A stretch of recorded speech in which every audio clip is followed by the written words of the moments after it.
के साथ उसने सुलूक करो। ओ भाई, मुसाफिर अपने घर में कितना ही दौलतमंद सही, अब वो सफर में है, अब वो पता नहीं किस मजबूरी में है।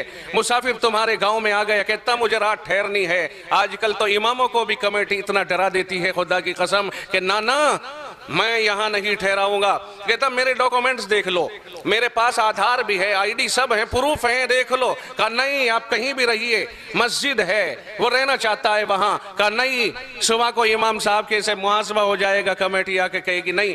बोर्ड लगा दिए, यहाँ मुसाफिरों का ठहरना ममनू है। जो रब कहता है मुसाफिरों के साथ भला सुलूक करो, हमारे यहाँ तो मस्जिदों के अंदर की बदसलूकियां होने लग गई, औरों से तो क्या लेंगे। और चू कुफ्र अज का बरखेजद कुजा मानद मुसलमानी, जब काबतुल्लाह में ही कुफ्र होने लगे फिर इस्लाम कहाँ तलाश करोगे। जब मस्जिदों में जहाँ शांति की अमन अमान की जगह है वहीं मुसाफिर को कयाम की इजाजत न मिले और मुसलमानों के यहाँ कयाम की इजाजत न मिले, तो फिर ईमानदारी कहाँ और अमन कहाँ है। हम लोग इसको खूब जानते हैं। और जो लोग मुसाफिर बहालत सफर खास तौर से मदरसों के चंदा करने वाले होते हैं, उनके सामने बड़ी मुश्किलात आती हैं।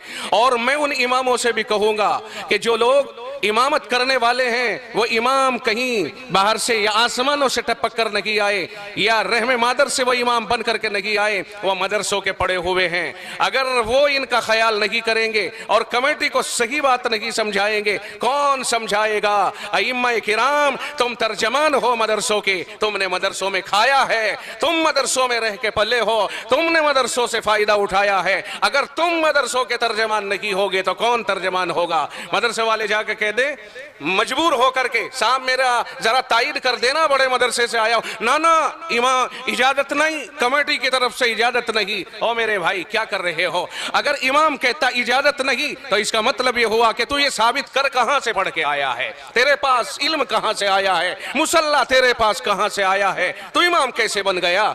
मैं कहता हूं 11 महीने मुक्तदियों का जहन बनाने की इमाम को कोशिश करनी चाहिए और वो ये तय करे और कहे और लोगों को इतना आने वाले मुसाफिरीन का इतना शौकीन बना दे कि इंतजार करें और ये कहें मुसाफिर आज कहां हैं, कहां है सफीर, कहां है मदरसों वाले। लेकिन हमने खुद काट दी रस्सी, हमने खुद इस तरह का बर्ताव कर दिया।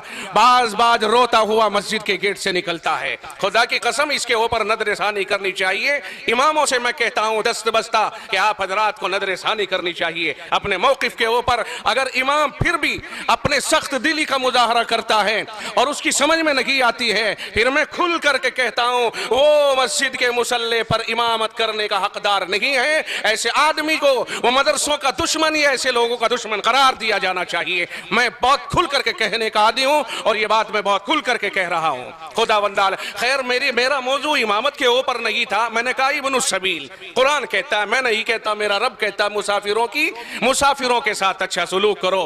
पूछो उनसे तेरे साथ क्या परेशानी है। सारी दुनिया धोखेबाज नहीं, सारी दुनिया दहशतगर्द नहीं, सारी दुनिया बम फोड़ने वाली नहीं। कौन सी मस्जिद में हिंदुस्तान में किसने आकर के बम फोड़ दिया कि तुमने मुसाफिरों से खौफ खाना शुरू कर दिया। वो कौन सा सफीर है जिसने मस्जिद में गद्दारी कर दी हो आके। नहीं, किस मस्जिद के सब में आके सफीर ने कब मस्जिद का गल्ला उखाड़ा और फाड़ा है, वो कब वहां डकैती डालने के लिए आया है। फिर क्यों डर गए अहले कमेटी और क्यों डर गए इमाम इन मुसाफिरों से।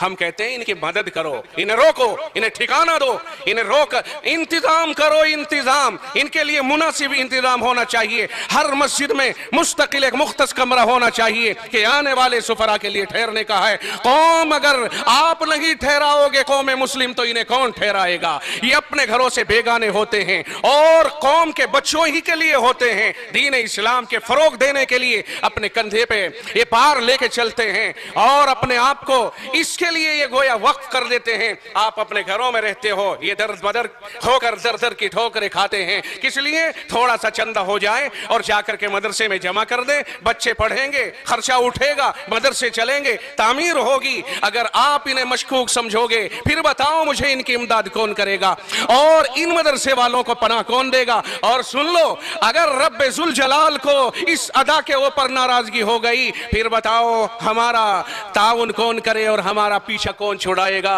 अगर रब ने एक बार भी अपना फैसला कर दिया, याद रखिए, ना कोई कमेटी, ना कोई इमाम, ना कोई मुआविन, ना कोई मुखालिफ, फिर मसला कुछ और ही हो जाएगा। अल्लाह हिफाजत फरमाए। खैर, इब्न सबील मुसाफिर की मदद करे।